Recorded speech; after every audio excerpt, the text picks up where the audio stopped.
শালিখা। নামটা শান্ত হলেও এই নদীর বুকে লুকিয়ে আছে এক গভীর রহস্য আর অভিশাপের গল্প। আজ থেকে প্রায় 50 বছর আগে এই নদীর তীরেই ছিল কালীপুর গ্রামের শ্মশান।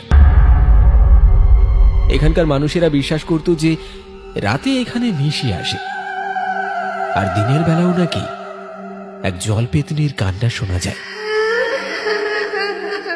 সেই কান্না শুনে কেউ যদি সাহস করে নদীর ঘাটে যায় তবে তার আর ফেরা হয় না। এই গল্পের শুরু আজ থেকে 10 বছর আগে এই কালীপুর গ্রামে।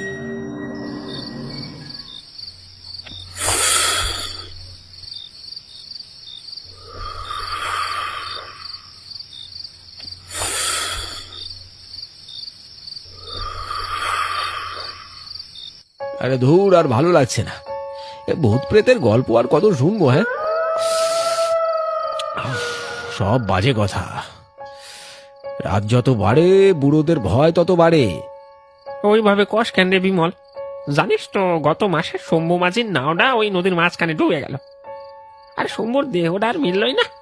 সবাই কয় ওইটা ওই পেতনির কামড়ে ভাই। শুনে ঠিকই বলছে রে বিমল, ওটা পেতনি নয়, ওটা হলো জল পেতনি। ওর নাম ছিল পদ্মা। জল পেতনির? সে আবার কি জিনিস জ্যাঠা?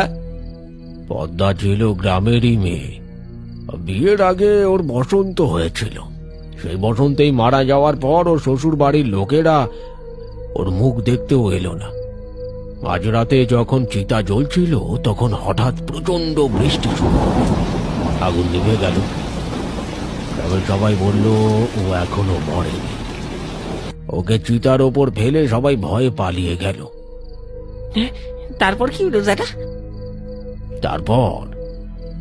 তারপর পদ্মা চিতার ওপর একাই পড়ে রইল। কেউ জানে না পদ্মা কি সত্যি মরেছিল নাকি তখনও বেঁচে ছিল। সকালে গ্রামের লোক গিয়ে দেখলো পদ্মার শরীর তো সেখানে নেই। সেই থেকে পদ্মার আত্মা ওই শ্মশান আর নদীটাকে আঁকড়ে ধরে ঘুরে বেড়াচ্ছে।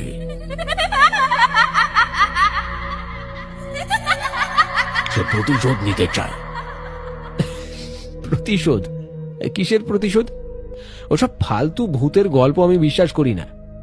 আমি আজ রাতে ওই শ্মশানে গিয়ে দেখব। যদি কিছু দেখি তবে বিশ্বাস করব। সাহস দেখাস না বিমল। ও নিশির মতো ডাক দেবে,